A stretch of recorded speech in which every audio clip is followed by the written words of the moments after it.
Who has a better system for identifying and processing mobile phone calls, the 911 emergency system or Domino's Pizza?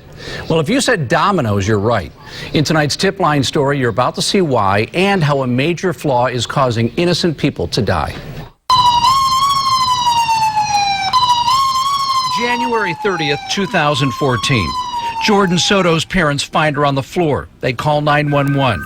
Paramedics respond, but dispatchers send Santa Barbara firefighters to the wrong address on the other side of town. Our dispatcher is giving them emergency medical instruction on how to perform CPR. They keep going, where's the fire truck? Where's the fire truck? Where's the fire truck? The 24-year-old mother dies. Firefighters arrived 22 minutes after the initial call. We basically were, frantic. It's like, where are the paramedics? Well, we don't hear any sirens.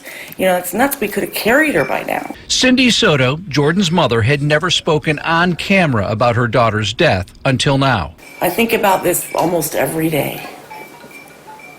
At some point, I think about, how much I miss her and that she may be alive today. Most people will intuitively reach for their cell phone because they think it's quicker. It may or may not be true. Santa Barbara Fire Chief Pat McElroy has spent more than a year identifying what went wrong that night and how to fix it. We start in 1967 when President Johnson commissions law enforcement to come up with one phone number for emergencies, 911. Then, in 1973, then Governor Reagan created a state fund to pay for the new 911 system. The tax still shows up on hardline phone bills. So this is a hardline home phone? Hardline home phone, and that's what this system was built on. In the early 70s, the first mobile phones appeared, and they were mostly used in vehicles. The decision was made and legislation was enacted that all of those calls would go to the California Highway Patrol. You'll see why that's important in a moment. In the 90s, cell phone use exploded. Now when someone calls 911 from a mobile phone, chances are the CHP gets it. 911, what is the address of your emergency? The calls go to a PSAP, or a Public Safety Answering Point Dispatch Center. There are 450 PSAPs here in California.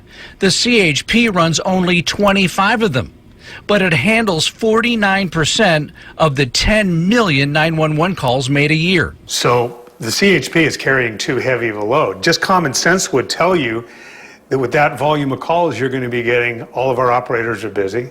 Yeah. Or the calls are going to get dropped, you're going to get put on hold. In the Soto case, the 911 call was routed to CHP dispatch in Ventura, not Santa Barbara dispatch. And that started a series of mistakes. So why did the call go to Ventura CHP? Because the reception area for the cell phone tower near the Soto home touches the 101 freeway. So the call goes to the CHP. The problem is we don't have a landline. We called 911 from a cell phone. And they were obviously confused. The 911 operator kept asking us, where are you? We can't find you. We gave her directions off the mission, and they ended up in Montecito somehow. Even worse, the Sotos live just 2 blocks from Fire Station 5. And we have 3 down in the corner of Segovia and Del Norte. I need 3 ambulances here.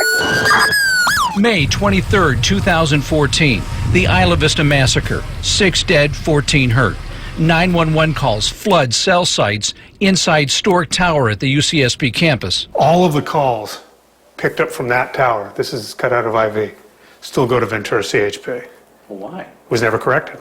That problem had been identified back in 2011, but it had never been fixed. I made a 911 call from right outside this office, went to Ventura CHP. The chief says the federal government has determined that 10,000 Americans die every year from this flaw in the 911 system.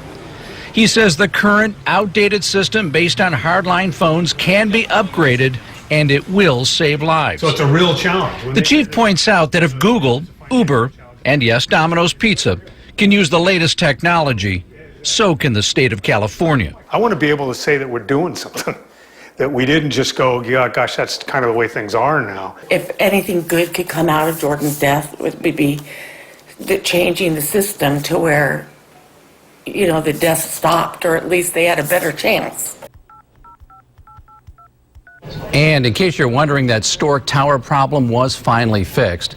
So how much will it cost to upgrade the 911 system? Well, the chief says a big chunk of the problem can be fixed without any cost at all. It's a matter of getting the phone carriers in the state to accept change. Assemblyman Das Williams has introduced a bill to make those changes. We will let you know what happens with that. As for the State Office of Emergency Services that oversees the 911 system, they didn't really answer our questions, but we put their entire response on our website at KEYT.com.